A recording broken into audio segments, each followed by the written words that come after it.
Joy, tuwagin Joy. Ay. Dito ka sa likod ano. Miskan ko bang. Kapot ah. Dailang pang dailang wa po. Basta.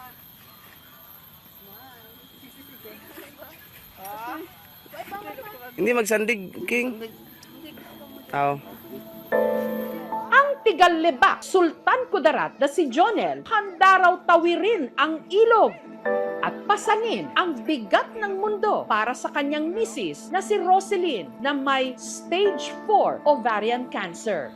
Ilay! Ulat! Sa tuwing lumalabas ng bahay kasi si Roselyn, kinakailangan niya pang sumakay sa duyan na gawa sa nylon at kawayan na buhat-buhat ni Jonel at ng iba pa niyang mga kaanak.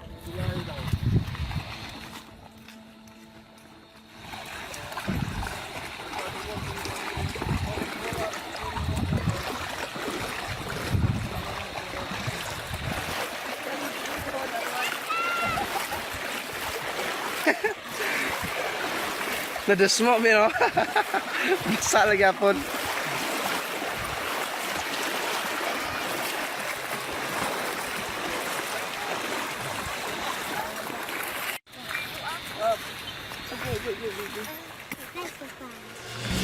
At kapag kailangan niya namang magpagamot, kailangan pang ibiyahe si Roselyn ng halos 11 oras makarating lang sa pinakamalapit na pagamutan. Sakit sa amin, i-pray na lang natin at labanan. Huwag mawalan ng pag-asa.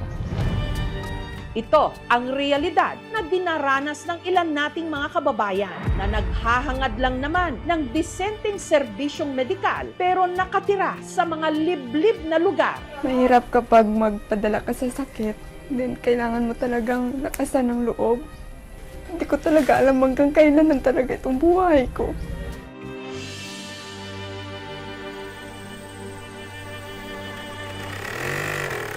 Sina Jonel at Roselyn nakatira sa maliit na bahay na ito.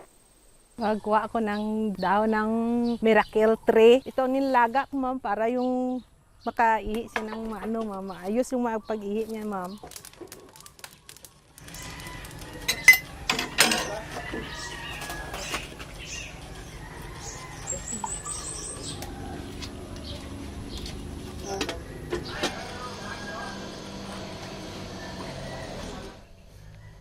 Init.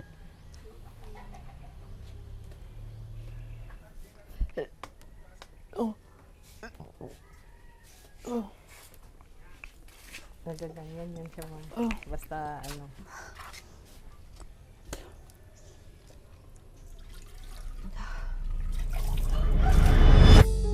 Nagsimula ang kalbaryo ni Roselyn taong 2024 nang bigla na lang daw sumama ang kanyang pakiramdam. Sumakit yung tagiliran niya dito sa left side. Nag-decide kami February ata yun na pa-check up. May bukol pala siya doon. Nalaman namin na cancerous. Si Roselyn meron na palang stage 4 ovarian cancer at kumalat na ang cancer sa ibang bahagi ng kanyang katawan. Sakit sa amin kasi stage 4 na kaagad yung sakit. Mabilis siyang nangayayat at nanghina. Para makontrol ang pagkalat ng kanyang cancer, kailangan niyang magpa-chemotherapy at sumailalim sa samut-saring lab tests buwan-buwan. Kaya sa kabila ng kanyang sitwasyon, walang magawa si Roselyn kundi tiisin ang sakit, makarating lang siya sa ospital. Masyadong masakit talaga. Pero no choice ako. Problema, dahil walang sapat na medical facilities sa kanilang bayan sa Lebak, kinakailangan pang bumiyahe ng mag-asawa ng napakahaba patungo sa ibang bayan o probinsya. Dumadayo pa sila sa Davao City. Minsan nagko-commute kami. Nasa 1,000 pesos yung isang tao. Dalawa kami, 2,000, back and forth 4,000. Nakalibre nga si Roselyn sa chemotherapy. Sumakit naman ang kanyang likod, pati na ang kanilang bulsa. Yung gastos namin, ma'am, umabot ng 18,000 every 21 days. Kasama na yung mga bibili ng gamot. Maliban sa trabaho ko talaga, sa radyo, nasa sideline ako. Minsan nagtatato, nagbabandad, kulang pa rin, ma'am. Doon kami nag-aagay sa Gatlock Park nila. So, pangita kami sa another highway. Para makamenos, sa halip na mag-van, madalas nagmomotor na lang silang mag-asawa papunta ng Davao. Dahan-dahan lang. Sa sakit niya kasi hindi pwede yung mabilis na takbo. Maabot kami ng 11 hours. Kalaban kong antok pag magdadrive ako. Tabi din ng kalsada na may mga waiting shed, diyan kami magpapahinga. Pero si Roselyn, pahinga na muna sa malayuang biyahe nang pansamantalang ipatigil ng doktor ang kanyang chemotherapy sessions. Yung creatinine ko kasi tumaas. Sabi niya bawal daw ipagpatuloy ang chemo kasi delikado sa kidney.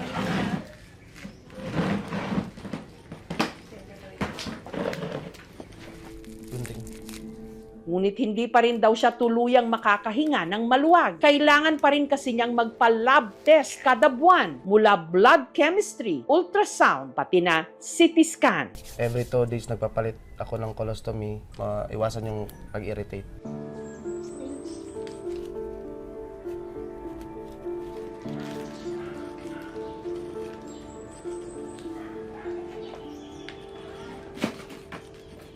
Sampung minuto ang biyahe mula sa sentro ng kanilang bayan papuntang ospital, ang Sultan Kudarat District Hospital. Pero ang problema, kulang naman ang ospital sa mga gamit at pasilidad. Sabi nga nila dito sa Libak, kung ang sakit mo fatal, mamatay ka na lang bago ka makakaabot sa regional. Kasi ang ospital daw dito para lang sa mga pasyente na nabuyagan. Kung makagat ka dito ng aso, mamatay ka na lang, hindi ka pa mantay rabies.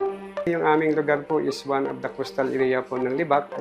Parang isolated din yung hospital po namin is level 1 lang po. So hindi siya complete facility. Minsan yung nagda-dialysis po ng mga pasyente, mga chemotherapy, pinalalabas po sa malalaking hospital.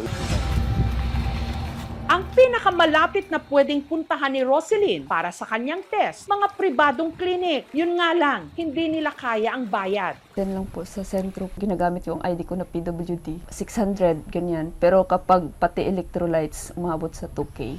Kaya dumayo pa sila sa bayan ng Coronadal sa South Cotabato, kung saan mas mura ang lab test. Yun nga lang, 5 oras naman ang biyahe papunta roon.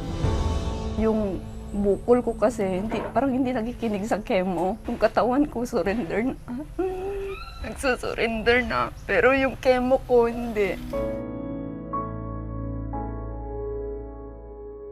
Ang mga katulad ni Roselyn, ang gustong tugunan ng Mobile Primary Care Facilities o MPCF na proyekto ng Department of Health o DOH. Mobile clinics ito o Hospital on Wheels. Ilapit ang mga pagamutan sa mga liblib na lugar. Pwede ritong gawin ang iba't ibang mga medical procedure gaya ng konsultasyon, lab tests, x-ray, ultrasound, pati na ECG para sa puso.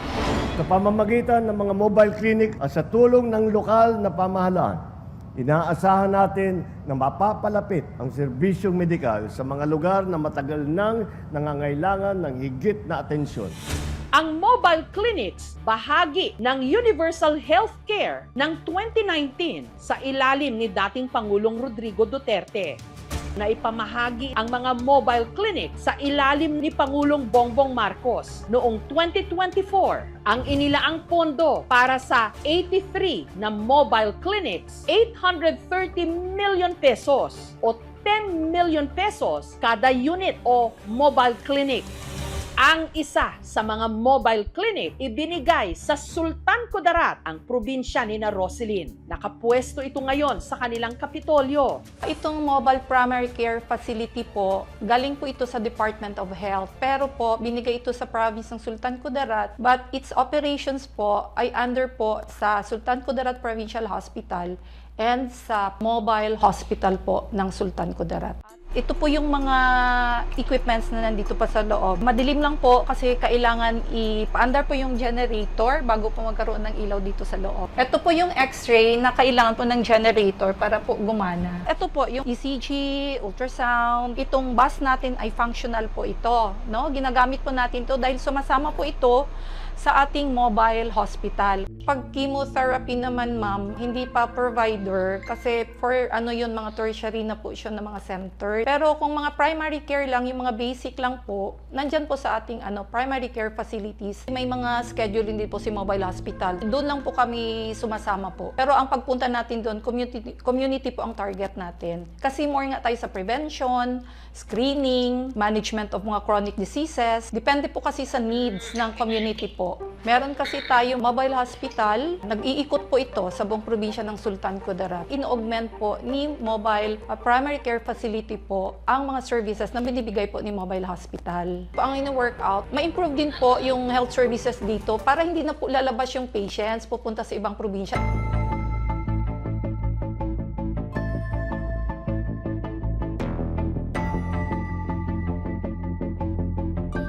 Ang aming mobile hospital dito po is from the province po siya. Functional naman po ma'am, yearly po nagkakandak po sila dito ang mga medical missions. Sir, yung galing po sa DOH. Wala pa kaming mobile na from the Department of Health. Yung province of Sultan Kudarat Mobile Hospital po ang lagi pong pumupunta po dito sa amin. Sana ma-develop po yung hospital po dito yung Sultan Kudarat District Hospital po namin para yung mga pasyente po namin hindi na ma-refer po sa labas. At saka kailangan po namin ma'am yung mga espesyalista na mga doktor po dito sa bayan ng Libak. Ang ibinigay para sa Sultan Kudarat kabilang sa listahan ng mga non-functional mobile clinic na ibinunyag ni dating DOH Undersecretary Dr. Gregorio Murillo Jr. Reports were also provided to the Office of Yusek Maestral and Yusek Murillo regarding the non-functional MPCF in Cotabato Province, Sultan Kudarat. Other provinces reported non-utilization of medical equipment due to no supplies of reagents and training of personnel who handles equipment. Isiniwalat ni Dr. Murillo sa isang sulat kay Pangulong Marcos ang sa tingin niya'y mga irregularidad sa pagbili ng mobile clinics. Findings in the report indicate that only 25% of the distributed MPCFs are functional or capable, highlighting a deeply concerning level of inefficiency, wasted resources, and unmet healthcare needs among the Filipino people.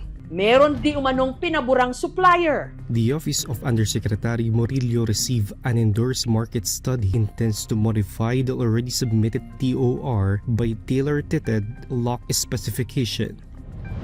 With this, I was removed from my position for choosing to stand firm in advocating for an upgraded mobile primary care facility, one that genuinely complies with required standards and is capable of delivering safe and dignified health services to the Filipino people. Notwithstanding this development as of this writing, I no longer serve as Undersecretary. Sinubukan naming interviewin si Dr. Murillo pero hindi siya tumugon sa aming paanyaya. Pero dahil sa di umano irregularidad, sinampahan ng reklamo si DOH Secretary Teodoro Herbosa, Undersecretary Glenn Matthew Bagao at 2 pang empleyado ng DOH. Isinusulong na rin na maimbestigahan ang kaso sa Kongreso. Sinubukan din naming kunan ng pahayag si Secretary Herbosa at mga nabanggit pero hindi sila tumugon.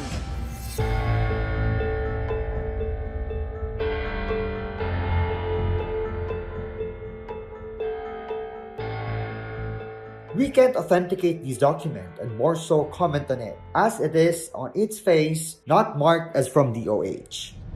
Yun yung talaga ng kasing objective ng mobile clinic is ma-reach mo yung mga unreached communities. Yung tinatawag natin na GIDA, yung Geographically Isolated and Disadvantaged Area. Yan yung mga mas hirap na may access. Pati yung providers, hindi lang doktor pati sa midwife, BHW, nurses, kulang-kulang din sila. Kasi nga, malayo kailangan mo palakasin yung mga nasa labas na facilities mo para hindi lahat pumupunta dun sa mga malalaking hospital. Pondo yan ng bayan na kakapanghinayang kung hindi magamit.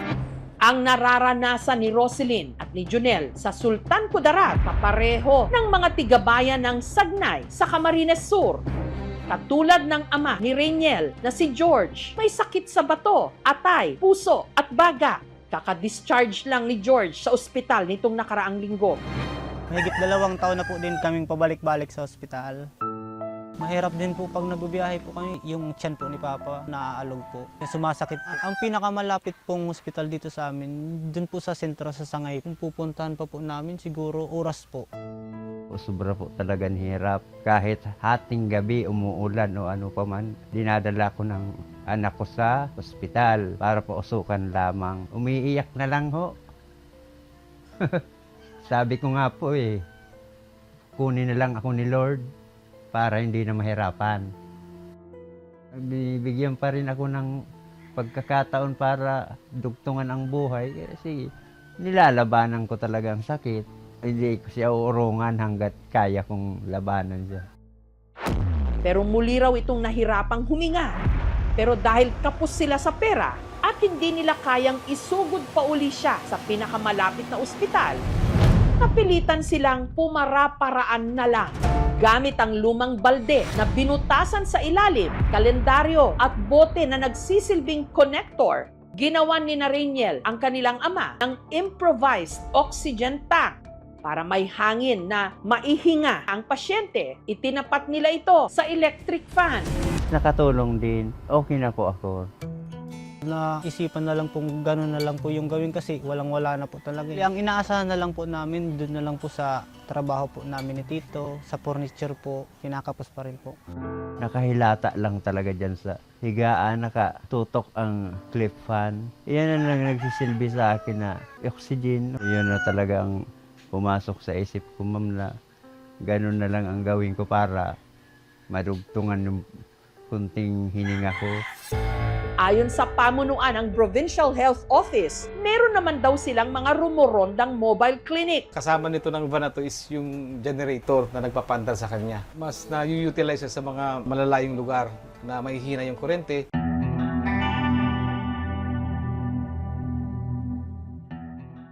Kung mayroon sanang mobile clinic dito, yung perang halimbawa, sobra-sobra naman na pwedeng pambili ng gamot, nailalaan sana namin doon. Health is still a basic human right. Kailangan lahat may access to good and quality health. You deserve better health care. Yung budget sana na para sa hospital, bigay talaga yung para sa hospital. Kasi alam mo naman natin na may budget ang healthcare, di ba? Ang maayos na serbisyong medikal hindi dapat pribilehyo, kundi karapatan ng bawat Pilipino. Kapot Ang katotohanan kasi sa mga liblib na lugar, nananatili itong krus na pasan ng marami na pilit itinatawid ang buhay at kamatayan. Nadasmo, no?